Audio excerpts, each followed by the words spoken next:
Hello friends, আজকে আমরা অনেকদিন পর ক্লাস 11-এর ওয়েস্ট বেঙ্গল বোর্ডের বেঙ্গলি মিডিয়ামের একটা চ্যাপ্টার স্টার্ট করব।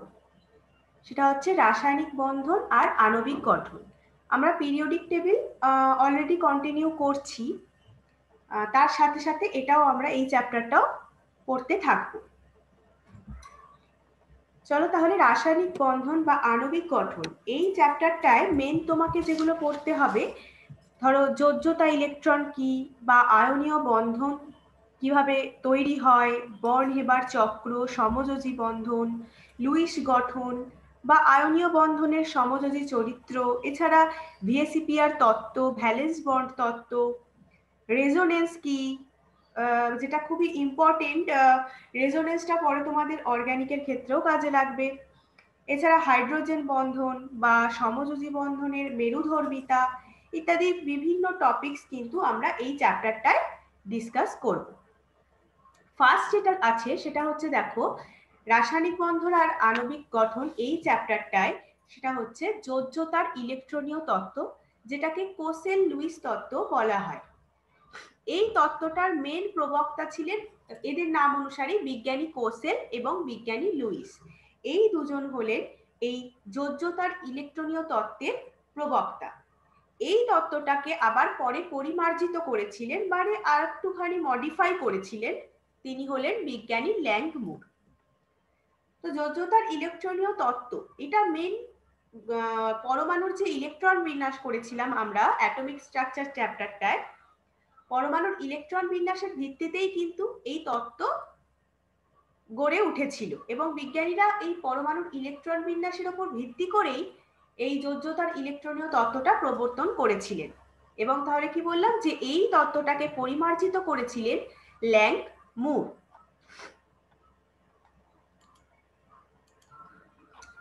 দুটো বিশেষ ধারণার উপর ভিত্তি করে কিন্তু এই তত্ত্বটি গড়ে উঠেছিল। কি কি সেই দুটো বিশেষ ধারণা? প্রথমটা ছিল যে পরমাণুর যোজন কক্ষ। যোজন কক্ষ বলতে কি বোঝায়? যে সর্ববহিস্থ কক্ষ, মানে ধরো NH2 NP6, এখানে সর্ববহিস্থ কক্ষ কোনটা, মানে সব থেকে বাইরের দিকে যে কক্ষটা আছে। তার মানে NH2 NP6 যদি ফর এক্সাম্পল বলি, তাহলে NP6টা হচ্ছে যোজন কক্ষ পরমাণুটার, বা যেটাকে বলছি সর্ববহিস্থ কক্ষ। সেখানে কি হয়, পরমাণুর ওই সর্ববহিস্থ কক্ষের এক বা একাধিক ইলেকট্রনটা রাসায়নিক বন্ধন গঠনে অংশগ্রহণ করছে। সেখানে একটা ইলেকট্রনও থাকতে পারে, একের বেশিও থাকতে পারে। এবার সেই ইলেকট্রনগুলো কি করে, রাসায়নিক বন্ধন গঠনে অংশগ্রহণ করে। তার মানে কি, তারা যেহেতু রাসায়নিক বন্ধন গঠনে অংশগ্রহণ করছে, তার মানে কি, তারাই পরমাণুর যোজ্যতার জন্য দায়ী, মানে ভ্যালেন্সির জন্য কিন্তু তারাই দায়ী। এই যে ইলেকট্রনগুলো, যেহেতু তারাই, সেই ইলেকট্রনগুলোই পরমাণুর যোজ্যতার জন্য দায়ী, তাই জন্য সেই ইলেকট্রনগুলিকে ভ্যালেন্স ইলেকট্রন বলা হয়। তাহলে সেই ইলেকট্রনগুলিকে কি বলা হবে? ভ্যালেন্স ইলেকট্রন, যেটাকে বাংলায় বলছে যোজক ইলেকট্রন।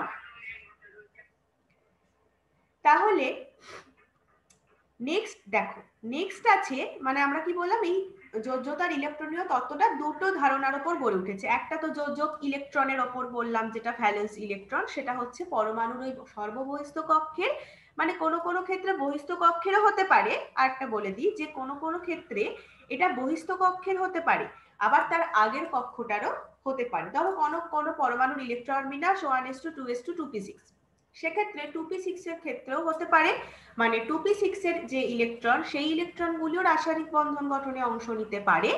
অথবা 2p6 এর আগের কক্ষকে আছে 2s, তাহলে সেও কিন্তু রাসায়নিক বন্ধন গঠনে অংশ নিতে পারে। এটাই হচ্ছে ব্যাপার, যে পরমাণুর যোজন কক্ষের অর্থাৎ সর্ববহিস্থ কক্ষের, সেক্ষেত্রে কোনো কোনো ক্ষেত্রে বহিস্থম কক্ষের, কোনো কোনো ক্ষেত্রে তার আগের কক্ষের এক বা একাধিক ইলেকট্রন রাসায়নিক বন্ধন গঠনে অংশগ্রহণ করে, তাই তারাই হচ্ছে পরমাণুর যোজ্যতার জন্য দায়ী। সেই ইলেকট্রনগুলোকেই কিন্তু আমরা যোজক ইলেকট্রন বলছি। তাহলে এই ধারণার, এই একটা ধারণা যার উপর ভিত্তি করে যোজ্যতার ইলেকট্রনীয় তত্ত্ব বিজ্ঞানী কোসেল এবং লুইস প্রবর্তন করেছিলেন। দ্বিতীয় যে ধারণাটা ছিল সেটা হচ্ছে এই যে হিলিয়াম, নিয়ন, আর্গন, ক্রিপ্টন, জেনন,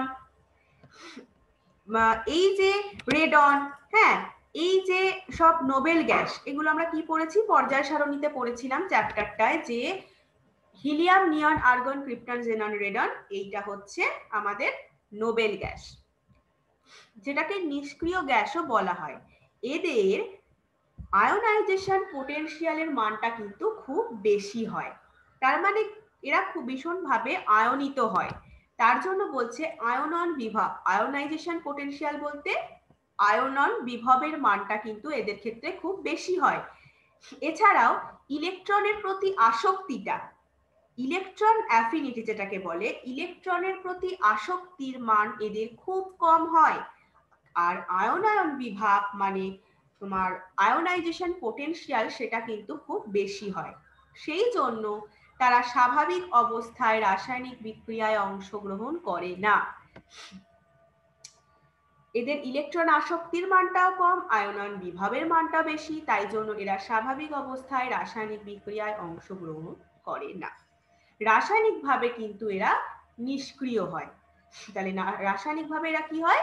নিষ্ক্রিয় হয়। সেই কারণেই কিন্তু এদের ইনার্ট গ্যাস বলে, মানে নিষ্ক্রিয় গ্যাস বলে। নোবেল গ্যাসও বলে, আবার নিষ্ক্রিয় গ্যাসও বলে। সেটাই দেখো লিখেছি যে এই কারণেই গ্যাসীয় মৌলগুলোকে নিষ্ক্রিয় গ্যাস বা যেটাকে ইনার্ট গ্যাস বলা হয়। পর্যায় সারণীতে এরা কোন শ্রেণীতে অবস্থান করেছে? না, পর্যায় সারণীতে এদেরকে 0 শ্রেণীতে রাখা হয়েছে, তাই জন্য এদের যোজ্যতা কত? 0, 0 যোজি বলা হয়। তাহলে এই ধারণার উপর ভিত্তি করেও কিন্তু যোজ্যতার ইলেকট্রনীয় তত্ত্বটি প্রবর্তন করেছেন বিজ্ঞানীরা। নোবেল গ্যাস কিন্তু রাসায়নিক বন্ধন গঠনে অনীহা দেখায়, মানে অনিচ্ছা, অনীহা বলতে এখানে অনিচ্ছা দেখায়। এই নোবেল গ্যাসগুলো মানে হিলিয়াম, নিয়ন, আর্গন, ক্রিপ্টন, জেনন, রেডন, এগুলো কিন্তু কেমিক্যাল বন্ডিং করতে অনিচ্ছা দেখায়, তাই জন্য এদের যে ইলেকট্রন বিন্যাসটা, মানে ধরো এই যে হিলিয়ামের ক্ষেত্রে 1s2 বা নিয়নের ক্ষেত্রে 1s2 2s2 2p6, এইভাবে যে বিন্যাসটা কিন্তু খুবই সুস্থিত হয়, যেহেতু এরা রাসায়নিক বন্ধন গঠনে অনিচ্ছা দেখাচ্ছে এই গ্যাসগুলো, সেই জন্য ইলেকট্রন বিন্যাস এদের খুবই সুস্থিত হয়।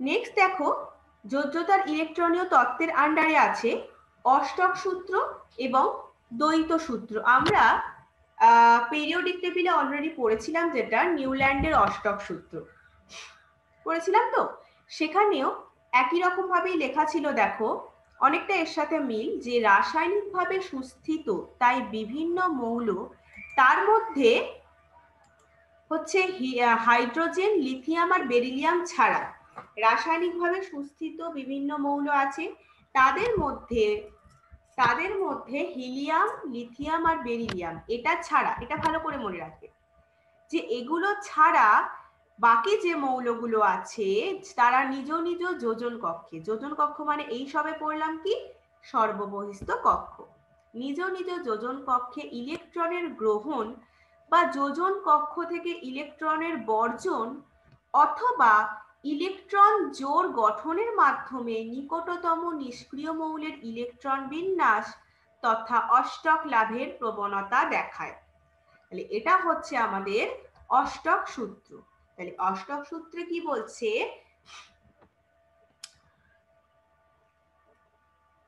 অষ্টক সূত্রে বলছে যে রাসায়নিকভাবে সুস্থিত বিভিন্ন মৌল, হাইড্রোজেন, লিথিয়াম, বেরিলিয়াম ছাড়া বাকি যে মৌলগুলো, তারা নিজ নিজ সর্ববহিস্থ কক্ষে ইলেকট্রন গ্রহণ বা সর্ববহিস্থ কক্ষ থেকে ইলেকট্রন বর্জন অথবা ইলেকট্রন জোড় গঠনের মাধ্যমে নিকটতম নিষ্ক্রিয় মৌলের ইলেকট্রন বিন্যাস করে। তার মানেই সেটাই হচ্ছে অষ্টক লাভের প্রবণতা দেখায়। নেক্সট যেটা আছে দেখো দ্বৈত সূত্র। দ্বৈত সূত্রে কি বলছে? না, ওখানে বলছে, আমি অষ্টক সূত্রে কি বললাম, হাইড্রোজেন, লিথিয়াম আর বেরিলিয়াম ছাড়া, আর দ্বৈত সূত্রে বলছে হাইড্রোজেন, লিথিয়াম আর বেরিলিয়াম, এই তিনটে মৌল রাসায়নিকভাবে সুস্থিত, তাই তাদের পরমাণুর ইলেকট্রনীয় কক্ষে ইলেকট্রন গ্রহণ, পরমাণুর ইলেকট্রনীয় কক্ষে ইলেকট্রন গ্রহণ বা ইলেকট্রনীয় কক্ষ থেকে ইলেকট্রনের বর্জন অথবা ইলেকট্রন জোড় গঠনের মাধ্যমে হিলিয়াম পরমাণুর ইলেকট্রন বিন্যাস লাভের প্রবণতা দেখায়, তাই একে দ্বৈত সূত্র বলছে। হিলিয়াম পরমাণুর ইলেকট্রন বিন্যাস লাভের প্রবণতা দেখায় কে না হাইড্রোজেন, লিথিয়াম, বেরিলিয়াম। রাসায়নিকভাবে সুস্থিত, তাই তাদের পরমাণুর ইলেকট্রনীয় কক্ষ থেকে ইলেকট্রন গ্রহণ অথবা তার সেই কক্ষ থেকে বর্জন ইলেকট্রনের অথবা ইলেকট্রন জোড় গঠনের মাধ্যমে হিলিয়াম পরমাণুর ইলেকট্রন বিন্যাস লাভের প্রবণতা দেখায়। এটা হচ্ছে দ্বৈত সূত্র। নেক্সট দেখো আরেকটা আছে, যেটা আমাদের তড়িৎযোজী বন্ধন বা সমযোজী বন্ধন এগুলো করতে অনেক কাজে লাগবে। সেরকম দেখো লুইস প্রতীক, এটা কিন্তু ইম্পর্টেন্ট ফর বোর্ড লেভেলের জন্য। লুইস প্রতীকে দেখো যে বলছে লুইস প্রতীক কিভাবে পাওয়া যায় না, এই মৌলের যোজ্যতা কক্ষ মানে বারবার যেটা বলছি সর্ববহিস্থ কক্ষ বা তার আগের কক্ষ। মৌলের যোজ্যতা কক্ষে যতগুলো ইলেকট্রন থাকে ততগুলো বিন্দু দিয়ে ওই মৌলের পরমাণুর চিহ্নকে বেষ্টনের ফলে লুইস প্রতীক পাওয়া যায়। তাহলে লুইস প্রতীক কিভাবে পাওয়া গেল না, মৌলের সর্ববহিস্থ কক্ষে যতগুলো ইলেকট্রন থাকবে ঠিক ততগুলো বিন্দু দিয়ে ওই মৌলটার পরমাণুর চিহ্নটাকে বেষ্টন করার ফলে একটা প্রতীক পাওয়া যায়, যাকে লুইস বলে, লুইস প্রতীক বলে। কেন লুইস নাম কোথা থেকে এলো না, এটা মার্কিন বিজ্ঞানী জি.এন. লুইস প্রবর্তন করেছিলেন। তার সেই থেকেই এই প্রতীকটার নাম, পরমাণুর চিহ্নকে বেষ্টনের ফলে প্রতীকটা পাওয়া গেছিল, তাই জন্য এই প্রতীকটার নাম হচ্ছে লুইস প্রতীক। জি.এন. লুইস মার্কিন বিজ্ঞানী একজন, তিনি এই প্রতীকটার প্রবর্তন করেছিলেন। এই প্রতীকের অভ্যন্তরস্থ কক্ষের ইলেকট্রন কিন্তু প্রদর্শিত হয় না। এই প্রতীকে অভ্যন্তরস্থ কক্ষের যে ইলেকট্রন সেগুলো কিন্তু দেখা যায় না। কিরম ভাবে লেখা যায় দেখো, লিথিয়ামের ক্ষেত্রে একটা ইলেকট্রন, বেরিলিয়ামের ক্ষেত্রে দুটো। লিথিয়ামের সর্ববহিস্থ কক্ষে কটা ইলেকট্রন থাকে, এটা তোমরা পরমাণুর ইলেকট্রন বিন্যাস যদি পড়ে থাকো তাহলেই পারবে। লিথিয়ামে তাহলে আমাদের দেখবে 1s2 2s1, কারণ ইলেকট্রন সংখ্যা অনুযায়ী তো ইলেকট্রন বিন্যাস হয়। হ্যাঁ, তাহলে 1s2 2s1, তাহলে 2s হচ্ছে এখানে সর্ববহিস্থ কক্ষ বা যোজন কক্ষ, সেখানে কটা আছে, একটা ইলেকট্রন আছে। তাহলে আমি লিথিয়ামকে একটা ইলেকট্রন মাথার উপর দিয়ে দেখো চিহ্নিত করেছি। এই প্রতীকটাকেই বলছে যে রেড মার্ক করা আছে, আশা করি দেখতে পাচ্ছ তোমরা, যে রেড মার্ক যেটা করা আছে সেটা হচ্ছে লুইস প্রতীক। বেরিলিয়ামের ক্ষেত্রেও তাই দেখো 1s2 2s2, তাহলে সর্ববহিস্থ কক্ষ বা যোজন কক্ষ হচ্ছে 2s, তাহলে 2s এর কটা ইলেকট্রন আছে, দুটো। তাহলে দেখো এখানে দুটো প্রতীক দেওয়া আছে, রেড মার্ক দুটো করা আছে। এইভাবে boron, carbon, nitrogen, oxygen, fluorine, neon ইত্যাদি বিভিন্ন মৌলের, এগুলো হচ্ছে কি না পিরিয়ডিক টেবিলের দ্বিতীয় পর্যায়ের মৌল, তাই তো। এইভাবে আরো যে পর্যায়ের মৌলগুলো আছে সেগুলোর আমরা লুইস প্রতীক দিয়ে চিহ্নিত করতেই পারি।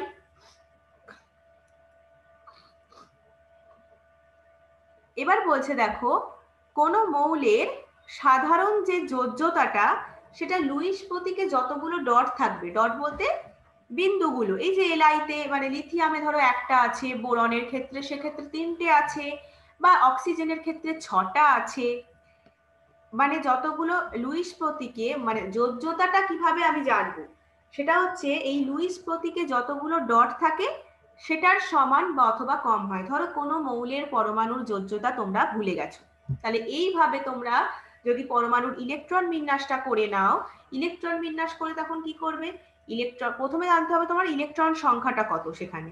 এবার ইলেকট্রন বিন্যাস করলে, বিন্যাস করে সর্ববহিস্থ কক্ষ পেলে, সেখান থেকে তুমি লুইস প্রতীক দ্বারা চিহ্নিত করলে, এইভাবে যেরকম ভাবে দেখো এক্সাম্পল গুলো দেওয়া আছে, সেইভাবে চিহ্নিত করলে, চিহ্নিত করার পর তখন দেখলে কতগুলো ডট পাচ্ছ, তাহলে যোজ্যতাটা বেশিরভাগ ক্ষেত্রেই কিন্তু তার সমান হবে, কম তার থেকে খুব কমই হয়। এবার 2 নম্বর দেখো, যোজ্যতা আরেকভাবে করা যায় যে 8 থেকে উক্ত কিছু বিন্দু সংখ্যা বিয়োগের ফলে, 8 থেকে যদি তুমি বিয়োগ করে দাও, দেখো ধরো লিথিয়াম, বেরিলিয়াম, বোরন, কার্বন, আমি নর্মালি এই চারটের ক্ষেত্রে বলছি যে 1 2 3 4, তাই তো ইলেকট্রন সংখ্যা। এদেরকে তুমি কি করো না, তাহলে এটা হচ্ছে দেখো লিথিয়াম, বেরিলিয়াম, বোরন, কার্বন, এদের দেখো যা যা লুইস যতগুলো ডট আছে তত সেটাই হচ্ছে তার যোজ্যতা সমান। এবারে যদি ধরো কম ক্ষেত্রে কি হবে, 8 থেকে মাইনাস করে দাও। দেখো নাইট্রোজেন, অক্সিজেনের যোজ্যতা কিন্তু 2, সেক্ষেত্রে দেখো তুমি 8 থেকে মাইনাস করে দিতে পারো। দেখো 6টা তো ডট আছে, তাহলে 8 থেকে মাইনাস যদি করো তাহলে কত হবে, 8 মাইনাস 6 2, তাহলে যোজ্যতা হলো এদের 2। তাহলে 8 থেকে উক্ত বিন্দু সংখ্যা বিয়োগের ফলেও কিন্তু তুমি প্রাপ্ত যে সংখ্যাটা সেটাও কিন্তু যোজ্যতা হতে পারে। ঠিক আছে, সেটার সঙ্গেও সমান কিন্তু হতে পারে।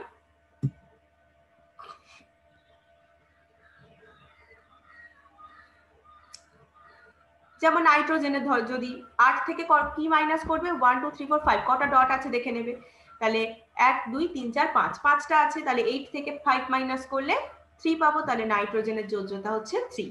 এইভাবে কিন্তু তুমি কোনো মৌলের সাধারণ যোজ্যতা ডিটারমাইন করতে পারবে। নেক্সট চলো দেখি যে আমাদের যে চ্যাপ্টার যে কেমিক্যাল বন্ডিং, কেমিক্যাল বন্ডিং বলতে কি বোঝায়, মানে ব্যাপারটা কি।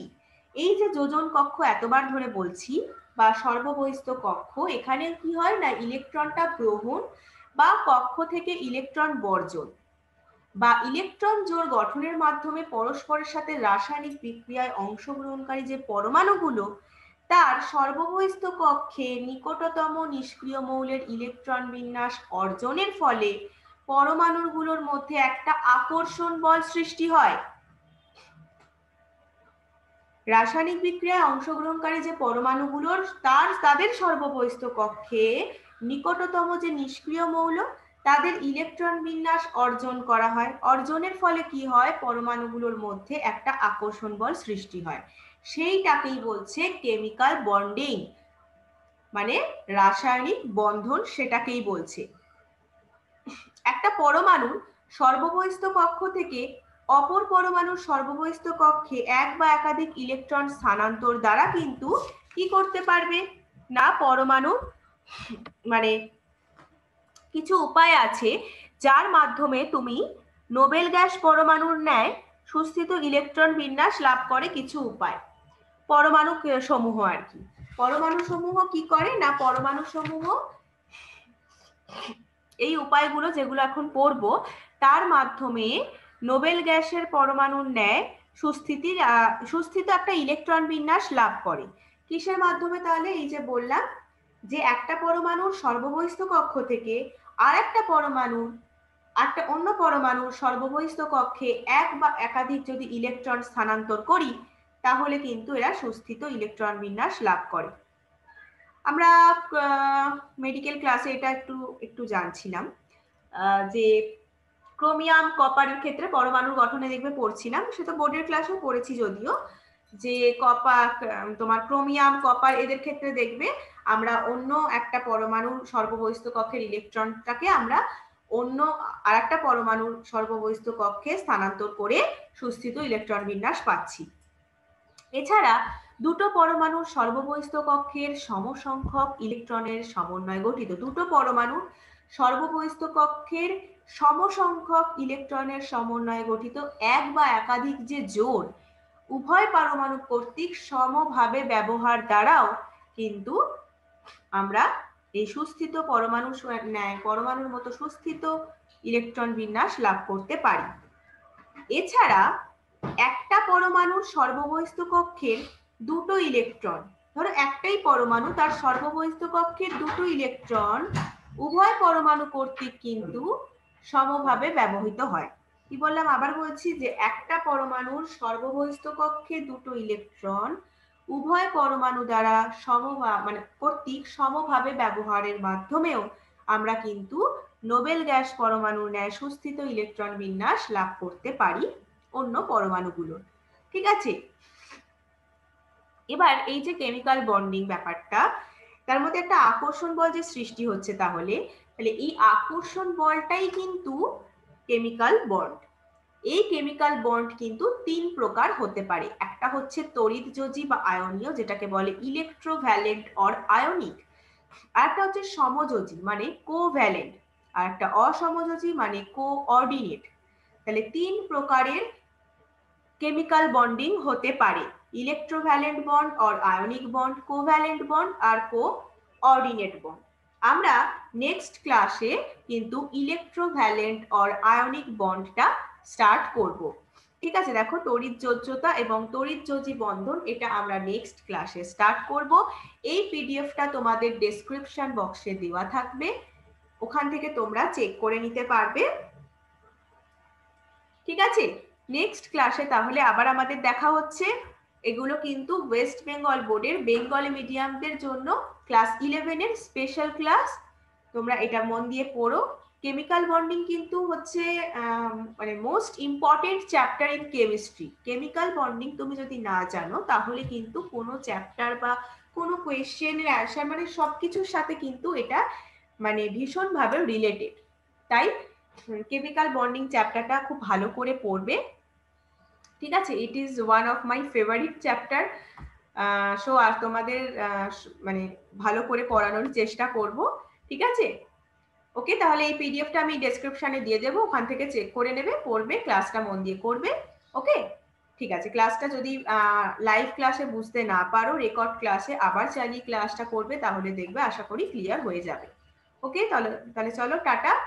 নেক্সট ক্লাসে আমাদের ইলেকট্রোভ্যালেন্ট অর আয়নিক বন্ড দিয়ে স্টার্ট করবো, দেখা হচ্ছে। Okay, bye, thank you so much.